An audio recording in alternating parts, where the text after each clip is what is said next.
It's my pleasure to introduce Dr. K. Ganapathy, who happens to be my classmate in school. He is very highly qualified. We were, I mean, I don't even know the expansion of these, his degrees. MCH, FACS, FICS, FAMS, PhD. He became the first in South Asia to get a PhD in neuroimaging in 1990. He is the past president of the Telemedicine Society of India, former secretary and past president of the Neurological Society of India, former secretary of the Asian Australasian Society of Neurological Surgery, past president of the Indian Society of Stereotactic and Functional Neurosurgery, and adjunct professor at the IIT Madras, Tamil Nadu Medical University, and Anna University, Chennai. Formerly honorary consultant and advisor in neurosurgery, armed forces, medical services.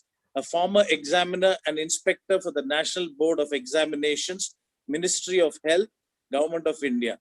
Overseas examiner to the University Science, Malaysia, and the Royal College of Surgeons, Edinburgh. Member of the editorial board of 4 international and 3 national journals in neurosciences, and the first neurosurgeon from South Asia to be formally trained in stereotactic radiosurgery and in 1995, and later in robotic radiosurgery in 2008. He is a reviewer for ATA's official journal. I don't know what ATA is, however, and other telemedicine journals. A pioneer in introducing telemedicine in India, Dr. Ganapathy has been working relentlessly from 1999 for the growth and development of telemedicine in India. He was a member of the National Task Force on Telemedicine, extensively traveled. He is a popular speaker in national and international conferences. He started the first formal certificate course on telehealth technology in conjunction with Anna University. He was a mentor for MBA scholars from Harvard Business School and for the Ross Business School, University of Michigan, the Yale University, and from several globally renowned Indian universities. For the last 5 years, 90 senior managers from 32 different countries doing an executive MBA at the London School of Economics visit his department as part of an educational tour. During the last 40 years, he has presented more than 400 papers in national conferences and 150 international meetings. He has published about 205 scientific papers and 16 chapters in books, besides about 70 articles in the Hindu, a widely read English newspaper. He is the president of the Apollo Telemedicine Working Foundation, the largest and oldest multi-speciality telemedicine network in South Asia. Professor Ganapathy had, with Ericsson, initiated pilot projects in using wireless telemedicine in rural areas in Tamil Nadu. In November 2007, he organized a well-attended international conference on telemedicine at Chennai. He has been on the faculty for several World Federation of Neurological Societies educational programs. At the WFNS course at Bhubaneswar in India, he facilitated the first multi-point two-way audio-video broadcast of the educational program besides webcasting the program. As a member of the High Power Program Advisory Committee of Health Sciences, Department of Science and Technology, Government of India, he reviewed research projects for funding. He has also initiated a patient empowerment program where through multi-point VC villages from 15 villages interact with consultants. More than 9,500 people have already benefited from this ongoing program. He also carried out a pan-India survey on will mHealth be accepted in India. As chairman of the scientific committee, he has played a key role in organizing 6 international conferences on transforming healthcare with ICT. He has overseen setting up telemedicine units at 16,000 feet high in the Himalayas for the Himachal Pradesh government and providing telehealth to 6,000 internet-enabled villages.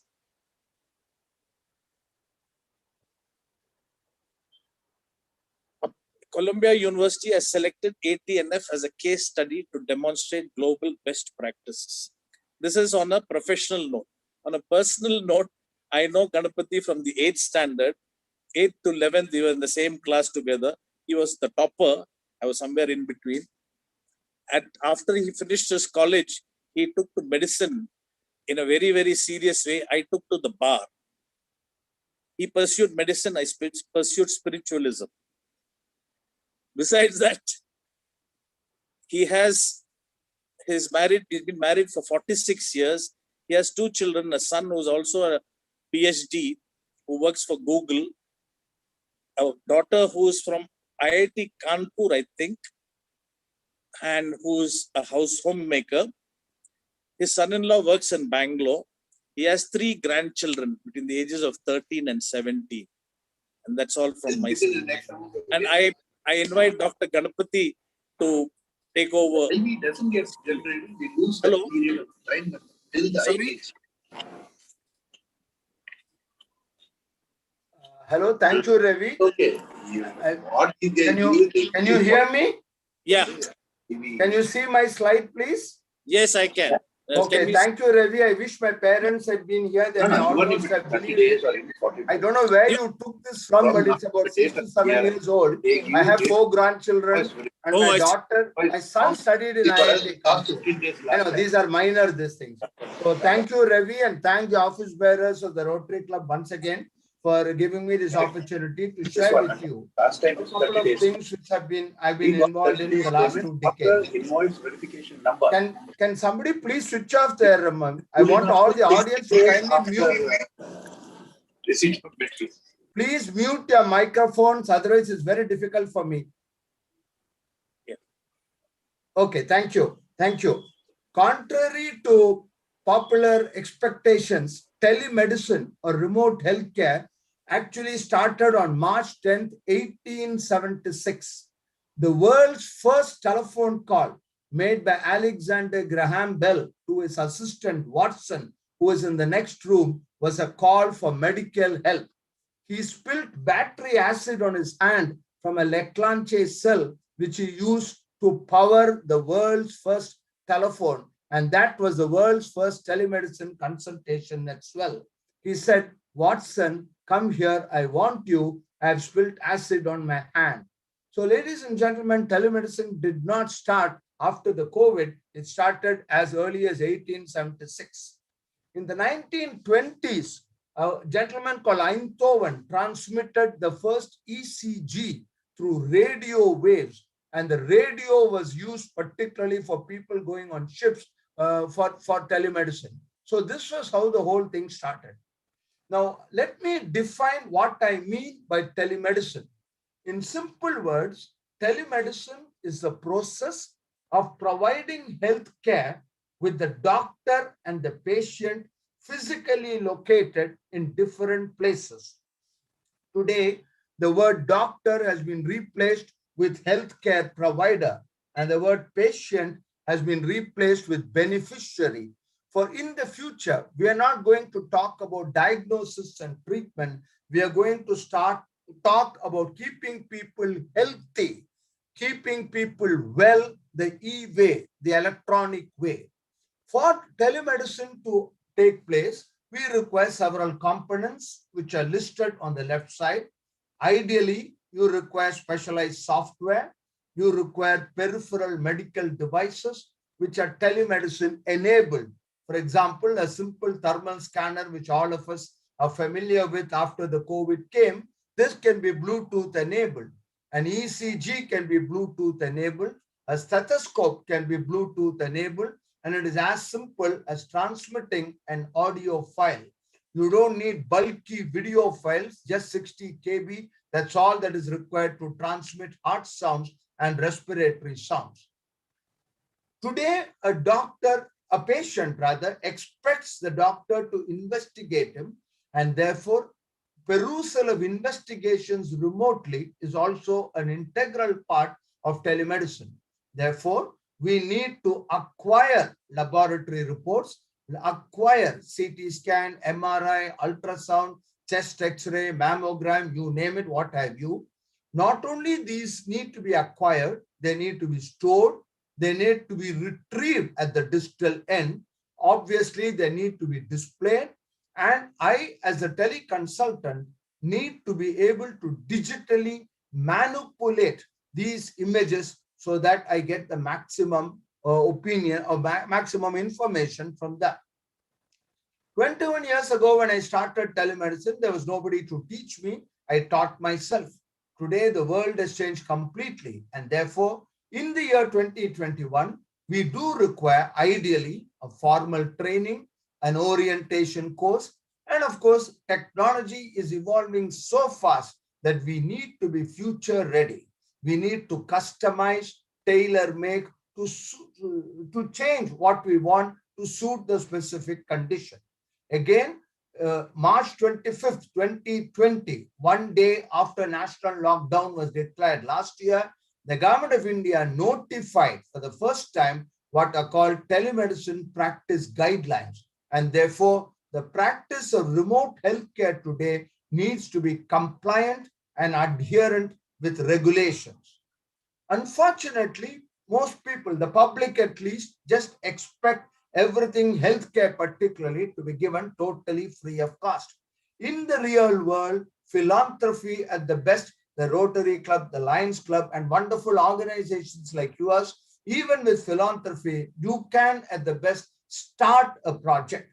But for a project to continue, for it to be self-sustaining, it has to be revenue generating. Somebody has to pay. Either the patient pays directly from the pocket, or the government pays, somebody subsidizes, the taxpayer pays, etc., etc.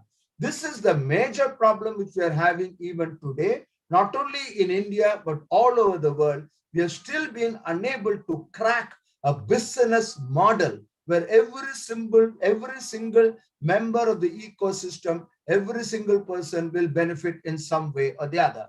Now, this is how ideally the e-consulting room is going to look like. Such e-consulting rooms are already available, and I foresee that in my own lifetime, I will be able to see a hospital which has no patients. No less a person than Dr. Pratap Reddy, the founder chairman of the Apollo Group, the single largest group in the whole of Asia. He made a public statement a few months ago. He said that the Apollo Group has decided not to build more hospitals, not to look at mergers and acquisitions, but instead to look at building hundreds of satellite units in not only Tier 1, Tier 2 cities, but the big towns. In other words, a hub and spoke model, and this is going to be the future. Why should a patient come to the All India Institute of Medical Science? Why should he go to Jaslok, Hinduja, Max, Columbia, you name it, all the big tertiary hospitals? The hospital can go to wherever the patient is. Ladies and gentlemen, today, distance has become meaningless. Geography has become history. 3 hours ago, I gave the keynote address at a conference in Portugal. Could you have imagined that sitting in my flat in Chennai, I could have visited Portugal just with an ordinary commercially available video conferencing system? This is the future, and this is what is going to happen. I love the American phrase DIY, do it yourself. Walmart has become a bigger competitor to Kaiser Permanente, which is the world's largest hospital network. 80% of the outpatients seen by Kaiser Permanente in the last year has virtual consultations. In our own experience, the Apollo hospitals, we have increased our teleconsultations by 1,300%. Today, we average about 10,000 teleconsultations every working day. Of course, 90% of this is through major state government, public-private partnership projects. So move health out to the hospital. This is the message. This has already started happening, and this is going to be completed in the next 5 to 10 years. I foresee that the hospital of the future will only be to attend polytrauma patients, road traffic accidents, open heart surgeries, stenting, even MRI, CT scans, PET CTs, etc. will be standalone diagnostic centers. They will not be an integral part of a huge 2,000 bedded, 3,000 bedded hospital. these things are going to become Jurassic Park. The doctor will be coming to your house virtually, and you can tell your doctor, yes, I will see you now. A laboratory in your pocket, a hospital in your pocket. I wrote several articles like this many, many years ago. I never really thought that I would be there to see all of this coming in actual practice. The figure on the right is not just for a slide. This is the future. People will start with a DIY, do-it-yourself manual. IKEA, if IKEA can teach us how to make furniture, why can't GE, who manufactures an ultrasound scanner, or Philips or Siemens or Toshiba or whatever it is, have an instructor manual and the patient can himself do an ultrasound? This may look ridiculous, but believe me, this is likely to happen so long as you're telementored, as somebody's hand holding you from a distance. Now, the single most important thing in the practice of telemedicine is trust. Fortunately or unfortunately, in spite of all the technology available in the world today, particularly Indian culture, particularly in India, we still want to see a doctor face to face. You want a doctor to wipe the tears off your eyes. This can also be done virtually. So trust is the most important thing. The government of India has taken this into cognizance, and they have mentioned very clearly in the regulations which they passed last year that entire process of teleconsultation is contextual. In other words, a doctor need not be worried that he is infringing on rules and regulations. Of course, you need to identify the doctor and the patient. When you come to my consulting room in Apollo hospitals, you assume that I am whom I claim to be, that I am a registered medical practitioner, that I indeed am a neurosurgeon. I have passed the necessary exams. I'm registered with the appropriate Karnataka Medical Council or Tamil Nadu Medical Council, etc. But when you see somebody on a screen, you have absolutely no idea whether this guy is a fake or whether he's genuine. And therefore, the government insists, which I'll show you in a minute or two, that you need to identify yourself. I have visited the Himalayas on 3 occasions, and this is what the real world is. We are living in a world of our own, whether it is Bangalore or Chennai or Delhi, staying in air-conditioned houses, visiting quaternary care hospitals. We really do not know what the real world is. It has been my privilege to visit hundreds of villages in the remotest part of Bihar, Uttar Pradesh, Madhya Pradesh, Meghalaya, Sikkim, Arunachal Pradesh, and so on. And believe me, it has been a fantastic experience. The photograph you see on the top middle, you see a number of people there. These are not laborers. We made a mistake when we got this contract, a public-private partnership. We did not realize that there were no laborers as such in the Himalayas at a height of 14,500 feet. And I have been very lucky. I've had an incredible team. And the people whom you see here have an MCA degree, Master of Computer Applications. 2 of them are a BTech. One is an MSc, BSc, and so on. So these were the people who literally set up a VSAT, who literally set up the photographs which you see on the right. Over the last 5 years, we have acquired tremendous experience, and I'm very happy that we have published papers in this of the leading journals. We have written chapters in textbooks, and today this has been quoted all over the world. We run the world's first and only 24/7 tele-emergency services in the Himalayas at a height of 15,000 feet. Now, here is just a clinical example, because this is a mixed audience, just to show you the power of technology. Instead of using the word telemedicine, I like to use the word remote technology-enabled remote healthcare. Now, this was a patient, Ram Singh, who visited our telemedicine center. The external temperature was minus 25 degrees centigrade. And in November, December, in winter, he came with chest pain. First ECG was normal. But I have a wonderful set of doctors, Apollo Main Hospital, Greens Road. The doctor looked at him and I said, I just don't like his face. He doesn't seem to be well. He's complaining of pain. He told the nurse, you give him this tablet, but don't send him home. Keep him there. Repeat the ECG after 45 minutes. And exactly as expected, the second ECG picked up a myocardial infarction. In other words, ladies and gentlemen, we were able to diagnose a myocardial infarction as it was evolving on a Saturday evening at 6:30 at a height of 15,000 feet. My brother lives in the US for the last 53 years. My son lives in the US. I have so many relatives in the US. And believe me, we initiated thrombolysis, state-of-the-art treatment. My doctor in Madras told the nurse, do this, do this, do this. And she initiated thrombolysis. In the last 4 years, we have picked up 15 patients with myocardial infarction as they were evolving, and we have given them state-of-the-art treatment, which you would get anywhere in the world. Dermatology is the simplest. It's rather difficult to make a wrong diagnosis. All you need is a good photograph. You don't need CNN or BBC quality type of videos or nothing of that. An ordinary, a good photograph, a good medical history, a doctor who knows his subject, and you will be able to diagnose. And dermatology, of course, has been extremely simple. I belong to the BC era.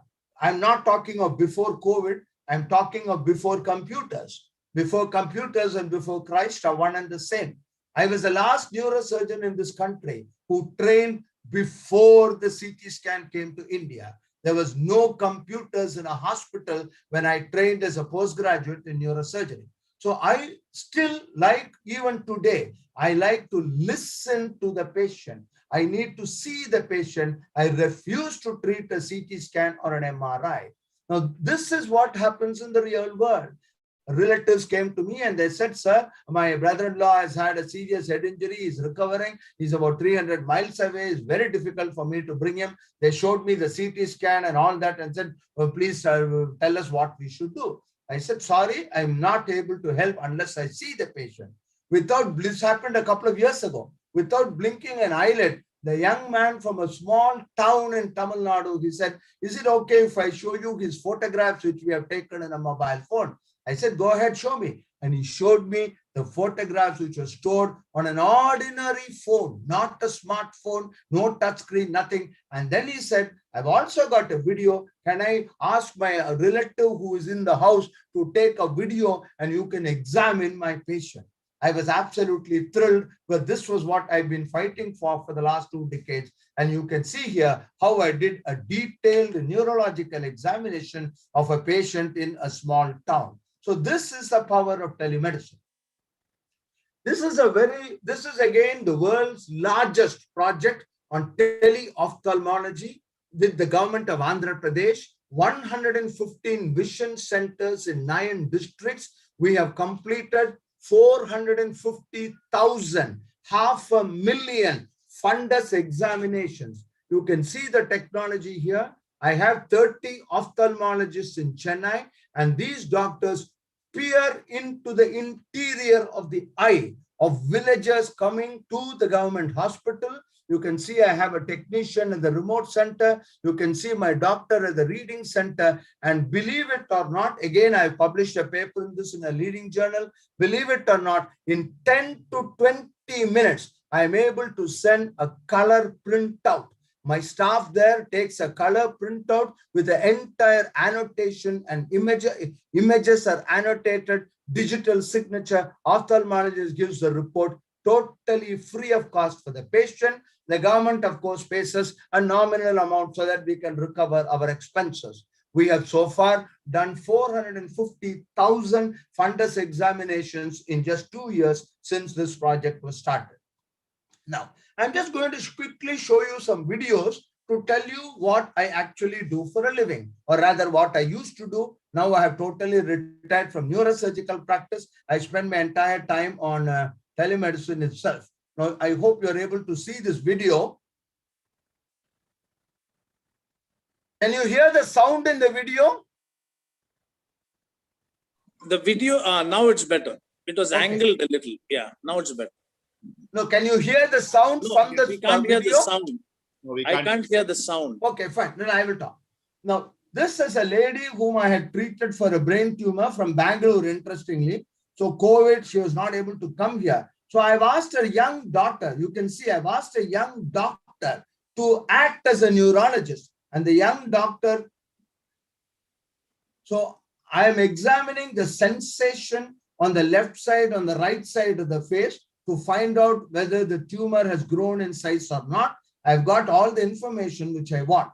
Now, on the top left-hand side, you can see my name, my qualifications, my photographs. Now, this is not to show off. This is because the government insists that when you do a teleconsultation, the patient at the other end must be absolutely certain that you are whom you state to be. My registration number with the Tamil Nadu Medical Council is given. My prescription is given. And if you look at my prescription, I've said very clearly what is the diagnosis. I have prescribed the generic name of the drug, carbamazepine. I have not given the trade name. I have also written telephonic review after 10 days to call such and such a number. All teleconsultations are contextual. I have written here, remote clinical evaluation, no focal neurological deficit. However, I have mentioned that the fundus has not been examined.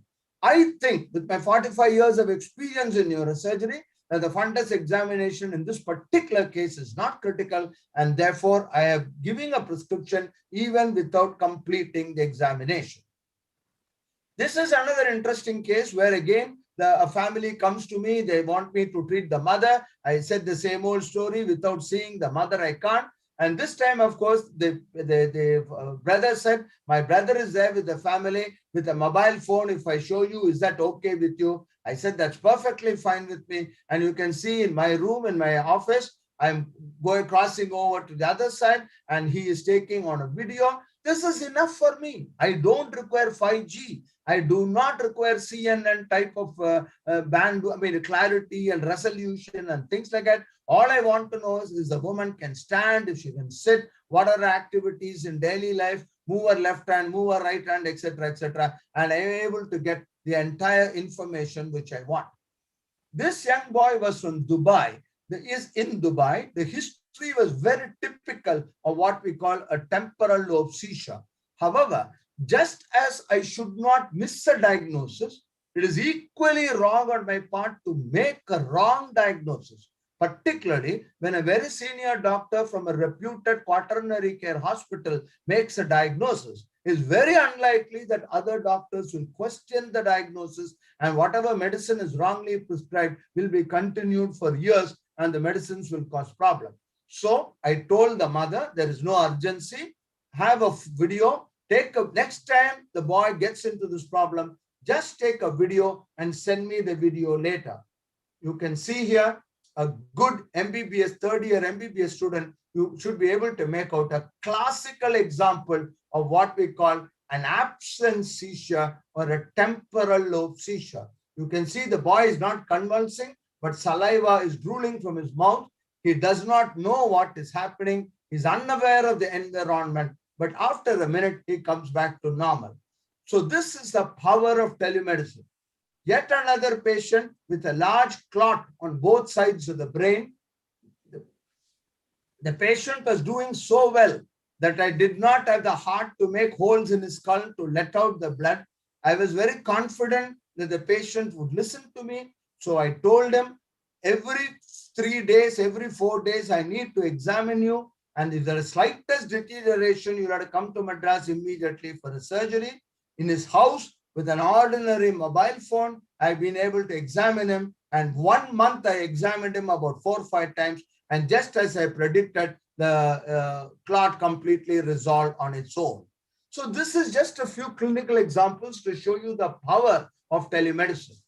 Now, what has COVID done for us? Here are just a few examples. There are doctors even today seeing patients like this, not just masked, but with a huge glass sheet in front of them, 6 feet distance. And this takes the cake absolutely. In a small town in Tamil Nadu, I think only doctors in Tamil Nadu will be so innovative.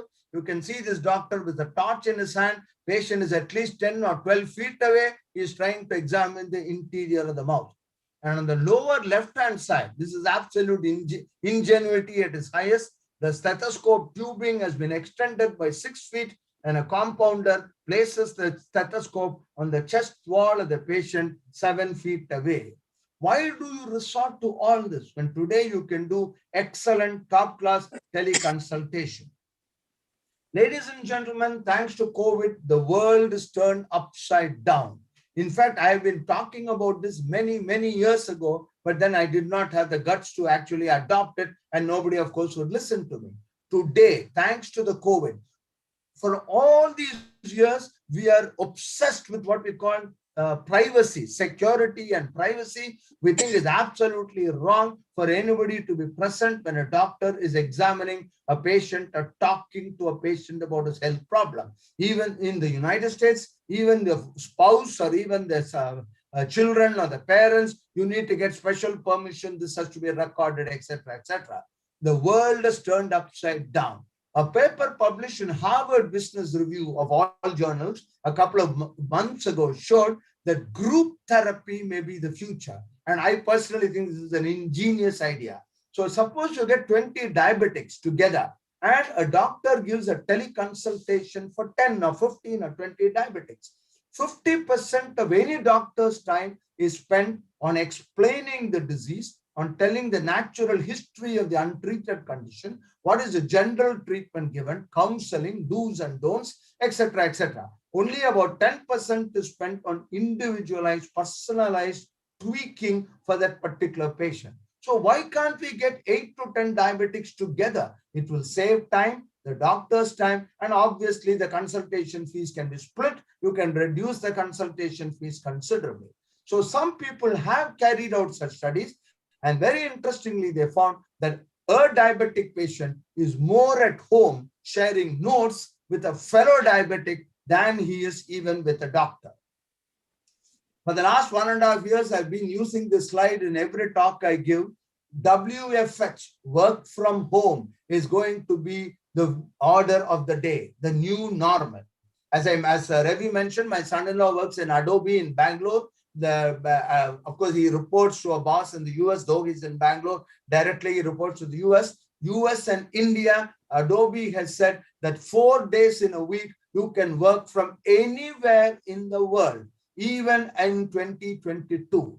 TCS has officially announced that in the next 3 years, 75% of the staff are going to work from home. So when everybody is working from home, why can't a doctor also work from home? So a study was carried out in August 2020. Of course, this was at the height of the pandemic. Things may be slightly different now, or maybe they will be the same. And this very interesting study took inputs from patients, and they found that 80% of 3,200 patients surveyed in 250 cities across 23 states, all of them wanted teleconsultation even after the pandemic is called off, if at all it is called off.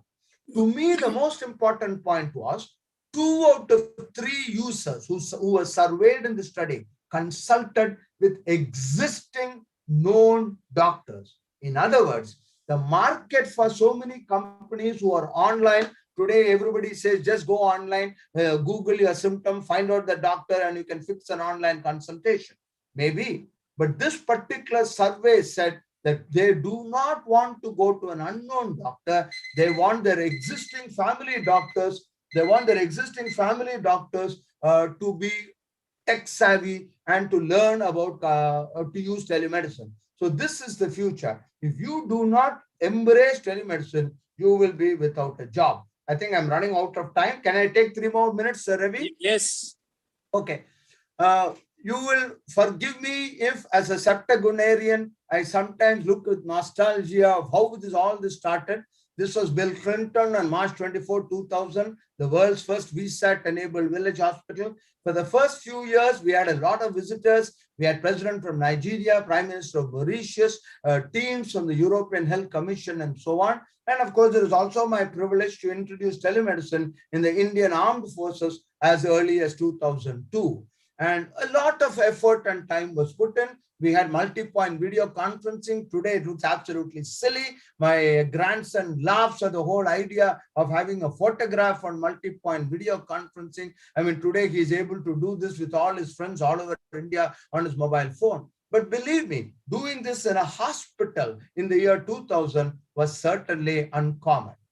I started telemedicine as a hobby. Gradually, I became passionate about it. And from 5% involvement, it became 10, 15, 20. Today it is 120% involvement. I've stopped my neurosurgical practice, and I'm very happy that the telehealth division of the Apollo Group today is the largest 24/7 medical response center in South Asia. We have 350 employees exclusively in the telehealth division alone.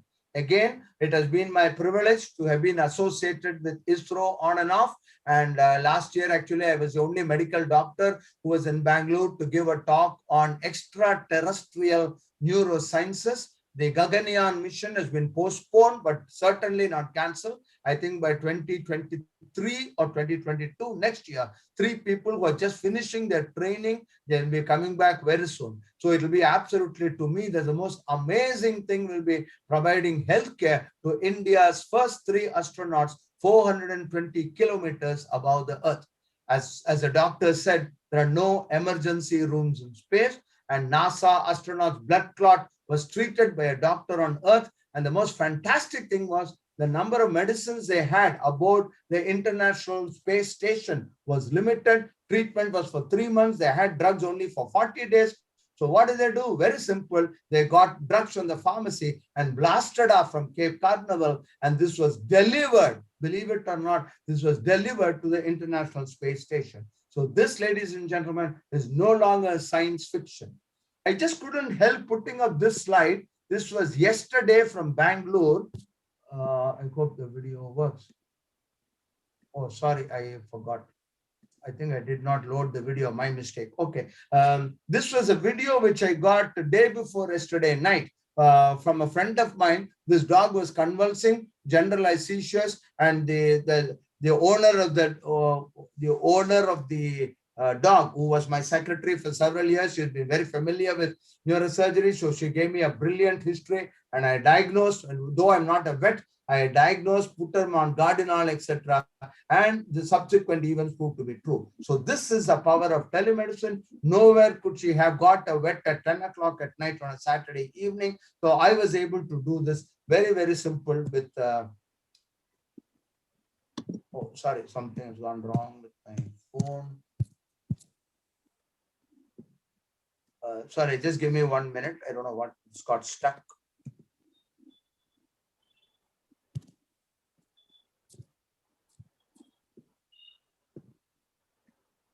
Okay. You can see the dog convulsing.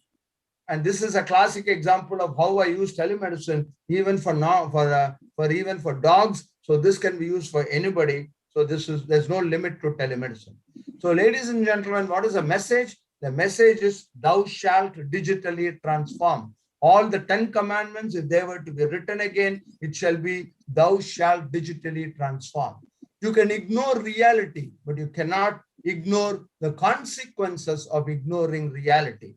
As Charles Darwin said, it is not the strongest of the species that survives, not the most intelligent, but the one that is most responsive to change.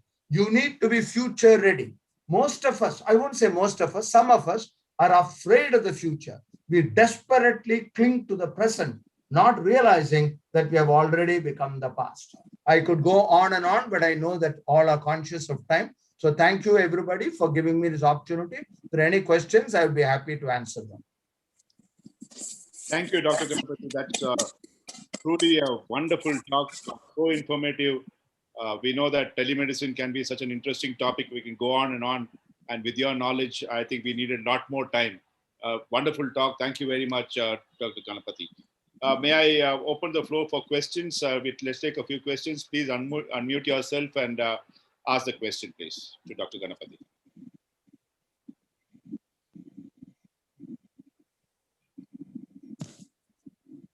Anybody with questions? Yeah, Sudhakar, please go ahead. Doctor, that was a fascinating talk. Although we have heard a lot of people talk about it, I think this was a tremendous insight. What I want to know is, from whatever I've understood, the doctor needs to be highly qualified and experienced to be able to understand and administer the treatment. Am I right in understanding that that is one of the criteria No, for sir. telemedicine? No, sir. I beg to differ. In fact, the power of telemedicine is you do not need a so-called very highly qualified, experienced doctor. It is exactly like the real world. In the real world, when somebody has a neck pain or a back pain or a chest pain or diarrhea or cough or dysentery, fever, whatever it is, he doesn't come directly to a big hospital. He goes to an MBBS doctor who passed out 1 year ago. Similarly, even today, you go to an MBBS doctor who passed 10 days ago or 1 month ago. The only difference is you see the doctor on the screen. And of course, I expect the doctor to have the basic common sense. I mean, 5 years, if he studied MBBS, he should have that much common sense to understand that, to take the history, to listen to a patient, to understand, well, this may not be just crocin, this may not just be fever, it could be something else. Therefore, he will advise the doctor, sorry, I cannot treat you on a screen. You need to go to a doctor, or I need to examine you. I'll give you a typical example. Now, I am an old-fashioned doctor who likes to do a rectal examination to see piles, to see if the patient is bleeding, etc. But my student who has been trained in 4D ultrasound may be much more comfortable looking at a 4D ultrasound picture rather than physically examining the rectum or the anal region of a patient, which is fine. He is right, I am right. So it is entirely contextual. Please don't ever get the impression that this is only that the doctor at the other end must be what you described. In fact, today, particularly in the COVID era, and I'm very happy that India is following the West in this, we have a new cadre called physician assistants. We have a new cadre called nursing assistants. And most probably in the next 2 years or even earlier, government will authorize, legalize nurses to do some sort of limited practice. Today, sir, there is an entity called ASHA, ASHA, Activated Social Health activists.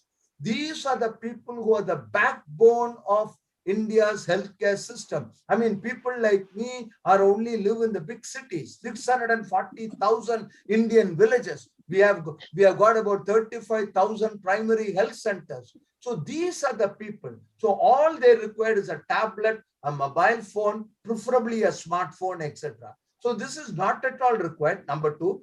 Number three, what is going to happen is everything is going to be converted into digital algorithms.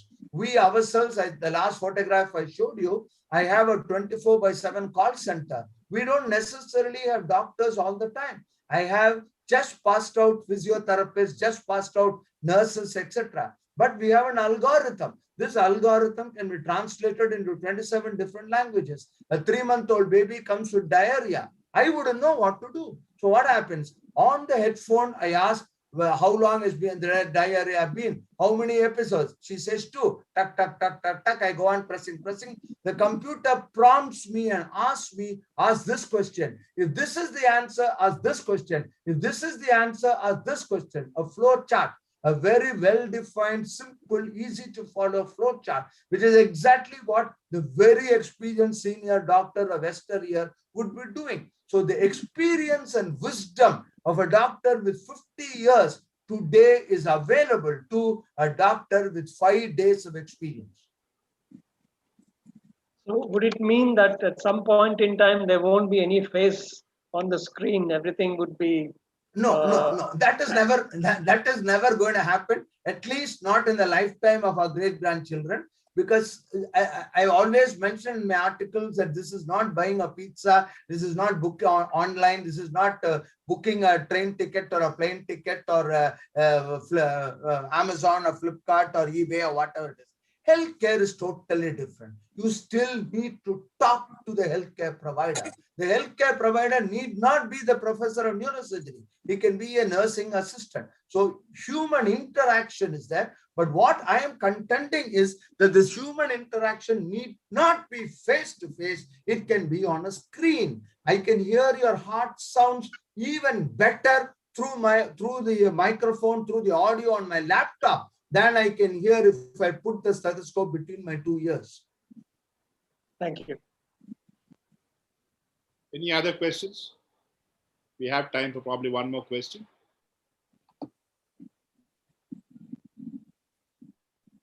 Anybody else? Yeah, I have a question. Yeah, please go ahead. Dr. Ganapathy, how are you? Yes, please. Fine. Thank you. So, we talked about this. I'm Sushila, Dr. Ganapathy, Okay. Cisco. Oh, I say, okay. I can recognize your voice. I don't see you on the video. Love to see you again. I'm here. Okay. I see you now. So how are you, madam? Lovely to Good, see good. you after I'm, 10, yeah. 15 years maybe. Yeah. Yeah, no, it was wonderful it was a very pleasant surprise when I saw your name on the program for today. Surprise Very, or very a shock? You decided not to attend after seeing my name probably. No, of course not. So one of the question I had was, we discussed about the legal issues and all of that to do with telemedicine. So has all that been sorted out now? You were working on the norms and all that. Yeah. No, Sushila, obviously it can never ever be sorted out. Technology, the law, as you know, is an ass. The law can never ever keep up with technology. What is technology today is not technology tomorrow, and what is technology tomorrow.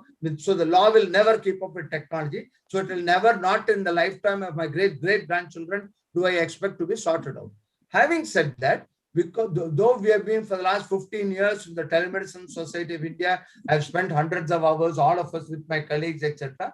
Because of the pandemic, the government took the decisions were accelerated, which considerably helped in Karnataka Medical Council. The then president of Karnataka Medical Council, unfortunately, had no idea of telemedicine. So he passed a ruling. He said it is illegal. I will remove the license of any doctor in Karnataka who gives remote consultation. Then all of us protested. We wrote letters, this. But he said, no, the State Medical Council is supreme, which is absolutely true. The same president, the same members of the council, 10 months later, of course, they were magnanimous, they were gracious. They said they withdrew the original order and they themselves are encouraging teleconsultation now. So the law has made things easier, but this is just like the Constitution of India has been amended hundreds of times. We are in the process of suggesting to the Niti Aayog authorities and the Ministry of Health that this para should be changed, that should be added, this should be added, etc. One thing which may be of interest to people like you is that the telemedicine practice guidelines specifically excludes the use of artificial intelligence in healthcare. The law specifically says that this guidelines will not refer to the use of AI in healthcare. It doesn't say that it is illegal to use AI in healthcare, but it specifically says it's not excluded. So that is something which is worrying us. We hope that, because right now it's a gray area. We just don't know if I use AI and take a decision and something goes wrong with the patient, what happens. So this is a very, very gray area which needs to be looked into. Thanks very much for that. Any other questions? So, Dr. Ganapathy, hi, Shiv Kumar here. I've got a question. Yes, please. It's a fascinating talk, and really, we're privileged to have you speak to us. My question is, what would be your advice to doctors in this digitally transformed world? How do you think that they should be fit for future? Any tips for? Very simple. Not a doctor, asking you a question from a doctor.